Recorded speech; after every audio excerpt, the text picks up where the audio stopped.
자, 오늘은 우리가 선한 뜻을 이끄는 나의 큰 몸이라는 인문 영역의 글을 읽어볼 건데요. 자, 이 글은요, 설명문에 속하는 글이에요.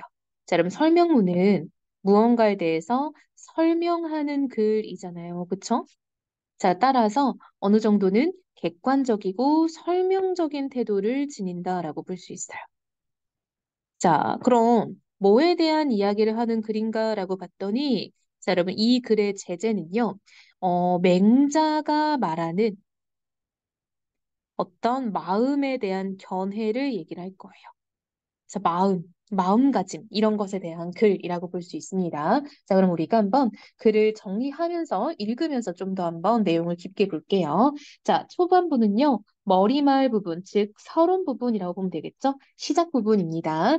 자, 한 개인은 끊임없이 외부와 영향을 주고받는다. 그리고 외부의 힘은 한 개인의 힘을 넘어서는 것처럼 보인다. 현실 권력의 힘, 주변의 상황 등이 언제나 각 개인의 삶의 방향을 결정하는 것처럼 보이기 때문이다. 자, 여러분 보세요. 자, 외부의 힘에 지금 예시가 나오고 있죠. 자, 현실 권력의 힘, 주변의 상황 등 이런 것들은 외부의 힘이다라고 보는 거야. 근데 그런 것들이 우리의 힘보다 더 세 보일 때가 있다라는 얘기를 하고 있는 거죠. 그러나, 여러분, 자, 그러나 맹자는 어떤 사람들은 외부의 힘에 좌우되지 않고 자신의 길을 걸어간다라고 주장한다. 예컨대, 여러분, 예컨대는 예시의 서술 방식이 쓰였다라는 거 알 수 있겠죠. 자, 여러분, 이 그러나는 역접의 방법이에요. 따라서 외부의 힘에 휘둘리는 사람들이 있는가 하면 맹자는 그렇지 않은 사람도 있다라고 본 거야. 현명한 선비는 자신의 도를 즐기고 다른 사람의 권세를 잊으며 여러분, 다른 사람의 권세가 바로 외부의 힘에 해당하는 거잖아. 그쵸? 자신에게 우호적이지 않은 외부의 조건에도 불구하고 여러분 이것도 다 뭐예요? 그렇지. 외부의 힘에 해당하는 거죠. 흔들림 없이 자신의 길을 간다. 맹자는 이러한 태도를 마음이 동요하지 않는 것, 즉 부동심이다라고 표현을 했대요. 부동심의 정의가 뭐다? 마음이 동요하지 않는 것이라고 봤다는 거예요. 자, 여러분, 이러한 즉, 이런 것들은 우리가 재진술이라고 하죠. 다시 얘기해 준다라는 거야. 앞말은 부동심이다라고 다시 한번 얘기를 해준 거죠. 맹자는 부동심을 중시했다. 왜냐하면, 여러분, 왜냐하면은 이유를 드러내는 부사어이죠. 인간의 선한 본성을 현실화하는 일을 주관하는 마음이 사람들의 말이나 감각적 욕구, 육체적 충동 등과 같은 여러 가지 요소에 흔들려 선한 을 제대로 발현시키지 못한 경우가 발생할 수 있기 때문이다. 여러분, 때문이다와 왜냐하면은 세트죠. 자, 왜 부동심을 중시했다? 바로 이것 때문이래요. 사람들이 가끔은 자기가 원하는 것을 실행하지 못할 때가 있대. 여러 가지 요소에 흔들리기 때문에. 그러니까 부동심을 길러야 된다라는 거야. 자, 그래서 여러분, 그래서 결론을 내는 부사어죠? 자, 결론적으로 맹자는 부동심의 수련을 위해 말을 잘 이해하는 것과 길을 바르게 키우고 수련하는 것을 제시한다. 여러분, 자, 두 가지 나왔어요. 자, 말을 잘 이해하는 것, 이걸 지연이라고 하고요. 길을 바르게 키우고 수련하는 것, 이걸 양기라고 한다는 거죠. 즉, 이건 뭐다? 부동심을 수련하는 두 가지 방법이라고 본 거예요. 그쵸? 첫 번째,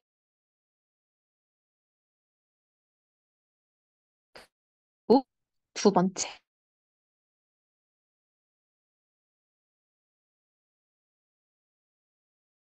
것이므로 말을 잘 이해해야 미혹되지 않고 하다라는 거죠. 자, 그럼 말이라는 건 뭐다? 마음이 드러난 결과이자 마음에 영향을 줄 수 있는 거니까 우리가 이걸 잘 이해해야 돼. 그게 바로 뭐다? 지언해야 되는 이유인 거죠. 자, 그리고 나열입니다. 자, 여러분, 그리고는 나열의 부사어죠. 인간의 행동은 마음의 뜻, 즉 지향하는 바가 아니라, 자, 여러분, 즉은 재진수라고 했어요. 감각적 욕구나 육체적 충동인 기에 의해 일어날 수도 있으므로 기를 바르게 키우고 수련할 필요가 있다. 즉, 감각적 욕구나 육체적 충동인 기에 의해서도 우리의 마음이 움직일 수 있기 때문에 우리는 기를 잘 바르게 수련해야 된다. 이걸 우리가 양기라고 했죠. 맹자가 양기를 부동심의 수련 방법으로 제시한 것은 이 때문이다라고 해서 두 가지의 부동심 수련의 방법을 얘기했어요. 자, 방법 1번은 지연, 방법 2번은 양기인데 왜 그래야 된다? 밑에 나와 있죠. 말은 마음이 드러난 결과이고 마음에 영향을 줄 수 있으니까 중요하고 기는 마음과 달리 뭔가 우리의 행동을 좀 약간 이렇게 좀 조절할 수 있게 할 때도 있으므로 길을 바르게 닦는 것도 중요하다라는 거죠. 자, 이제 본문입니다. 머릿말 끝났어요. 자, 맹자가 부동심을 강조한 것은 마음이 한 개인의 몸 전체를 이끄는 역할을 한다고 보았기 때문이다. 자, 여러분, 맹자가 부동심을 강조한 이유는요, 마음이 바로 우리의 몸 전체를 이끌곤 한다라고 생각을 했대요. 맹자는 마음이 어떤 방식으로 몸의 다른 부분들을 이끈다고 주장하는 것일까라고 뭐 하는 거야? 그치? 자, 여러분, 의문형으로 지금 제시를 하고 있는 거죠. 왜? 독자의 주의를 환기하고 집중시키는 역할을 하는 거죠. 자, 그러는 한편 본인이 자문자답할 거예요. 그쵸? 이와 관련하여 맹자는 마음과 감각기관의 관계를 설명한다. 마음과 감각기관의 관계에 대한 맹자의 설명은 큰 사람과 작은 사람, 즉 대인과 소인 관계에서 출발한다.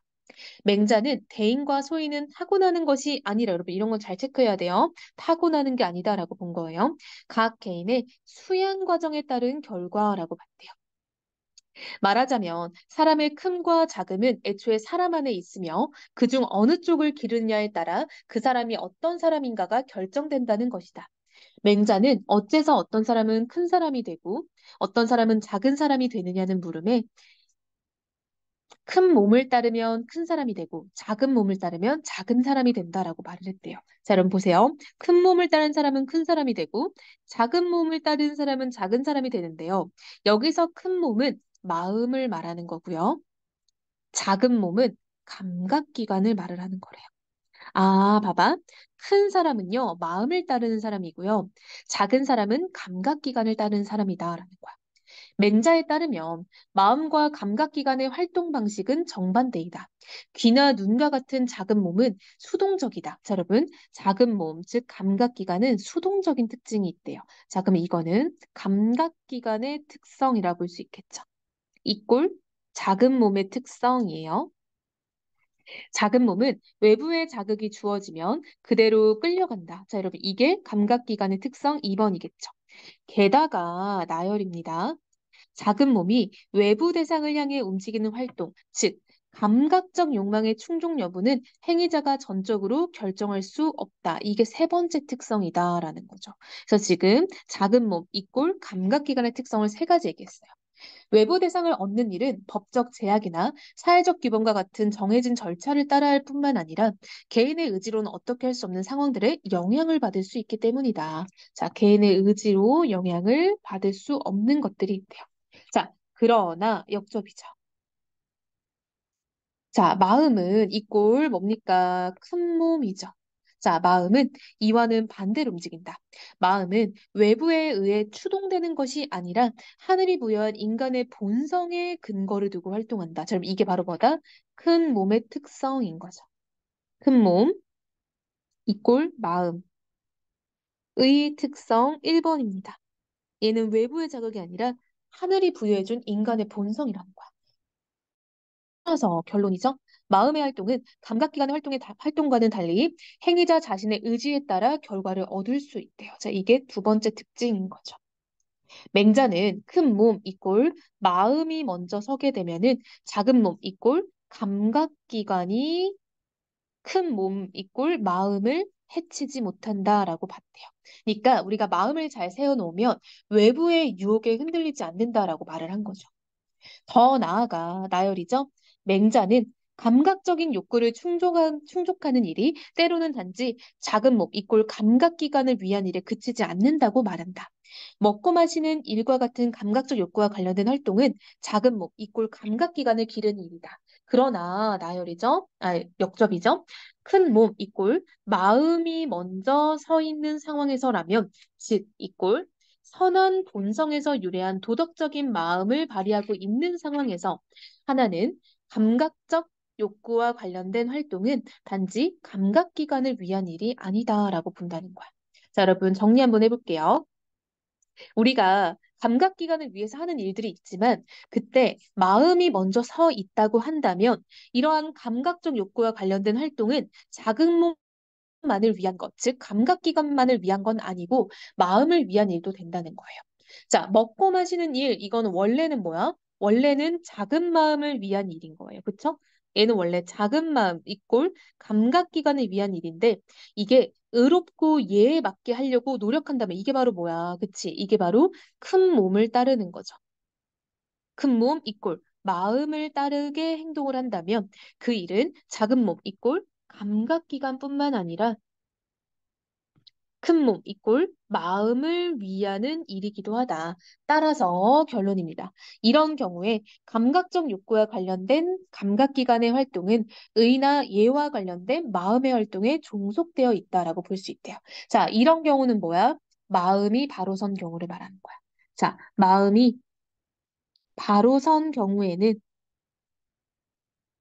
감각기관을 위한 일을 하더라도 그게 다 마음을 위한 일에 속해 있는 행동이다라는 거야. 자, 작은 몸은 이꼴 감각기관이죠.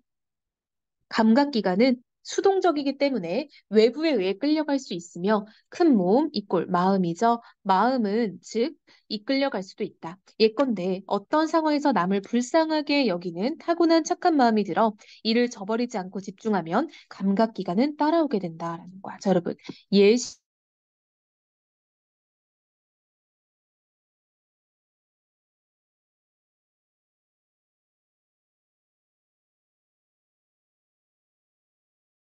감각기관이 동기가 실천으로 자연스럽게 오겠어. 감각기관과 함께하는 일인 거잖아. 그쵸? 반대의 경우도 생각해 볼 수 있다. 누구나 먹고 마셔야만 살 수 있다. 여러분, 먹고 마시는 거 아까 뭐라고 했어? 작은 몸을 위한 일이었죠. 감각기관을 위한 일이지만 그런데 어떤 사람이 먹고 마시는 일로 타인의 비난을 산다면 이는 그가 먹고 마시는 일 자체 때문이 아니다.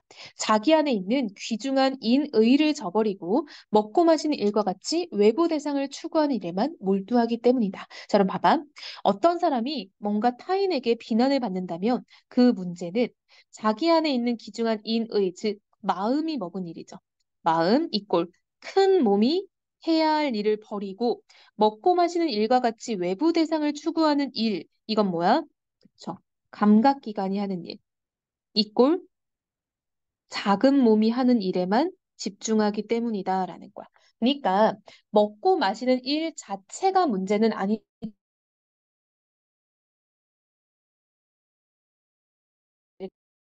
하고 있는 거예요. 그쵸? 이게 문제가 아니라 우리가 이 행위를 할 때에도 마음이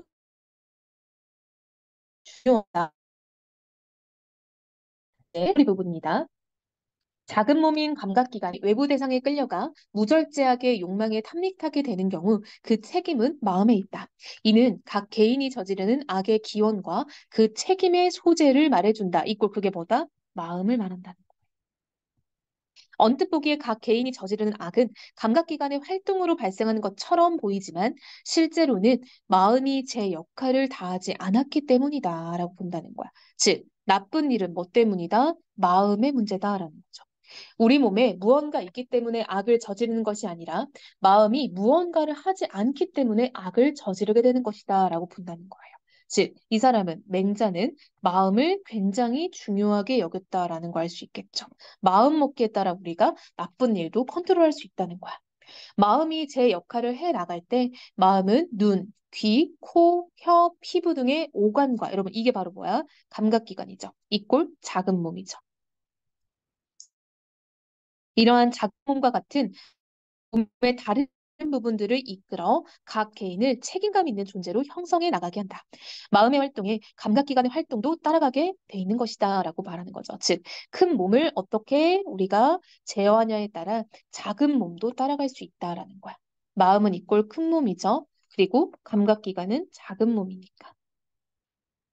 따라서 마음의 뜻, 지향을 붙잡는 일이 수양에서 중요한 과제가 된다라고. 자, 맹자는 그래서 마음을 잘 먹어야 된다라는 것을 강조했다라는 거 알 수 있겠죠. 그래서 맹자는 어쨌든 우리가 어떤 마음을 가지고 살아가느냐에 대해서 중요하게 이야기했다라는 거를 설명해 주는 글인 거죠. 그래서 이 글의 글쓴이는 맹자의 견해를 지금 설명을 해 준 거고요. 그 과정에서 큰 몸과 작은 몸이라는 대조적인 속성을 가지고 이야기를 하고 있죠. 그래서 이 글은 전반적으로 대조적 소재를 통해 이야기를 전개한다라는 걸 알 수 있고, 사례는 굉장히 구체적인 예시들을 많이 쓰고 있다라는 걸 알 수 있겠죠. 그리고 스스로 묻고 답하는 자문자답의 방식을 쓰고 있다라는 것도 정리해두면 좋을 것 같아요. 그래서 맹자의 주장에 대한 글이었다고 보면 되겠습니다. 자, 영상 끝나고 다시 한번 읽어보고 질문할 거 있으면 좀 정리해서 질문을 좀 해봅시다.